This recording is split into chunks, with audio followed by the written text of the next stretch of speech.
Jallianwala Bagh. You feel suffocated when you go there. Not just that, you don't also realize that, a few weeks later, Dyer was actually given a saropa in the Golden Temple. Now, that is bad in itself, but when you go there, you realize that the Jallianwala Bagh and the Golden Temple are 300 meters apart. Yeah. You're literally going to the same location and you are being honored for carrying out genocide. Tell me about the influence of Marxism on the revolutionaries. And one of the very first people to read about the Marxism in India is, of course, Bhagat Singh. But it is very important to remember that Bhagat Singh is not the founder of the communist movement in India. Yeah. He's in fact himself a part of an explicitly nationalist movement. What happens is that the communist movement begins to gather pace in the 1930s. Some of it is Russian support, but interestingly, also reason was that the British actually supported the spread of Marxist literature in Indian jails to the revolutionaries, in order to divide them from the nationalists. So many revolutionaries went into jail as nationalists and came out as Marxists. And of course, by the 1930s, who controls the Communist Party? It's British communists. The Marxists, former revolutionaries, now Marxists, communists, side with the British during the Second World War.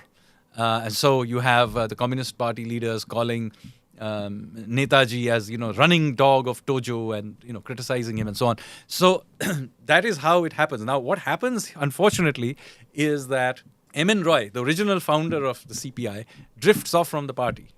And of course, after independence, there is another problem that, they had said all these bad things about people like Netaji, and they didn't really participate in the freedom struggle. So they adopt Bhagat Singh as a sort of, see, our guy had also participated in the freedom struggle. But in fact, Bhagat Singh had nothing to do with the Communist Party of India. So they are retrospectively bringing him back. And that is why you have this strange situation. 3 people are hanged on the same day for the same crime. Bhagat Singh, Sukhdev Thapar and Rajguru. You only hear about Bhagat Singh. Why?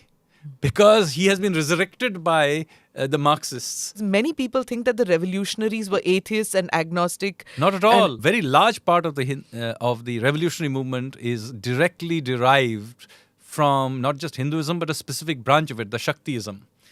Many of them were very strong Shaktas, i.e. worshippers of Bhavani or Durga or Kali and so on.